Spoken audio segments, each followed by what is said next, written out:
fellow teachers. You are a really great teacher. You did so well in explaining the lesson, and your preparation was by the book. But I need your classroom to be more vibrant. I need your students to engage more, and I need it to be more enthusiastic and fun. These are the most common comments that you can hear from a supervisor after a class visit. So how can I overcome such challenge? How can I make my classroom more fun? How can I make it more enthusiastic? As we know, the teaching learning process is all about the students, the learners. It's all about engaging them more. It's all about making the learning environment more fun and effective. And there are some strategies and games which will help us target and achieve such goals and will help make the role of the teacher as a mentor more effective. As you can see, I'm dividing these games and strategies into 3 categories. Those which can be performed in the warm-ups, others which can be performed during class, and during the last minutes there are also some strategies and games. So let's try together to figure out how can we perform each of these strategies. Number 1, flying questions. It's very simple to perform or achieve the flying question strategies in your classroom.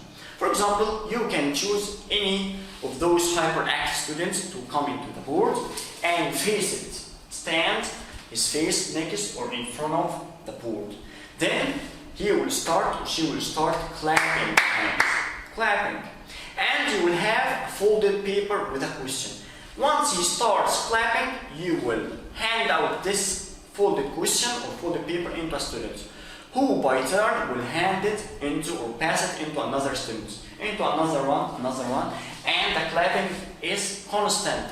Once he stops clapping, the one who has the question needs to answer it.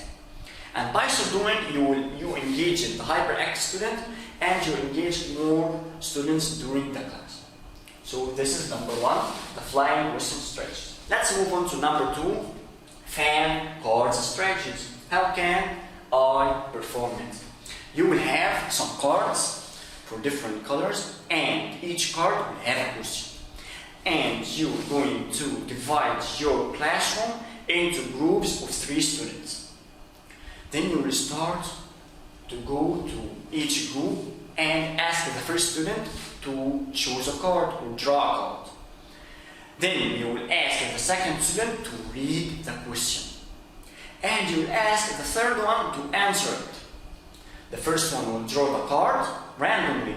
The second one will read the question. And the third one will answer it. And of course, I don't have to tell you that these questions are from the previous studied lessons, because this is the warmer-up stage. So they will be asked questions from the previous studied lessons as a revision.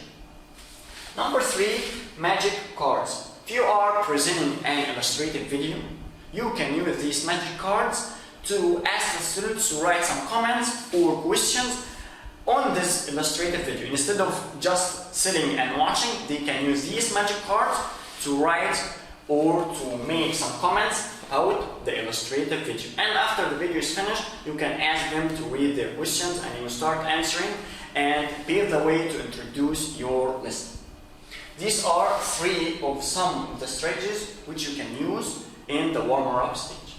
Let's move on to explaining the lesson. After you finish your warmer-up, you will start explaining the lesson, and during explanation, you need to make them more fun. You need to awaken them up, and you can depend on such strategies to perform or to achieve your goal. First of all, popsicles. Popsicles or ice sticks will have the students' names written on them. And you ask again one of those hyperactive students to help you choose any of these names randomly. Of course, he won't see the names, you will make it backshine. And once he starts using or choosing any name, you will ask the students with the name to answer a question or to make a comment or whatever exercise you will have for them. These are the popsicles or the ice sticks. Then the 4 corners strategy. Again, we agreed that we can divide the classroom into groups, and you can also put in each corner inside the classroom assign or a paper which has a certain question or an idea related to the lesson. If this idea is right or wrong, and you can ask them a question, and those who agrees to the idea or the answer written will go to the corner number A or B or C or D. And after that, after they move on, after they perform the TPR, and after they are awakened up, you can say the correct answer, and you can say some pep talks to those who chose the right corner. Number 3, hot seat game. This one is very popular, as you can choose any of those advanced students or those who would like to participate more, and he will sit in the middle of the class, and each group will prepare a question to ask them about the lesson. He will need to answer more, and by so doing they will exchange the questions and answers and ideas and so on. So these are 3 of the strategies that you can perform during class. After you explain the lesson, you move on to the last 10 minutes if you have any time, and you can make also some games and strategies in these last 10 minutes. For example, you can perform the fishbowl strategies by having a plate or any kind of bowls which has some folded paper, and each paper has a question. And again, you will choose a student who will choose any of these papers and will answer the question written in it about the explained lesson.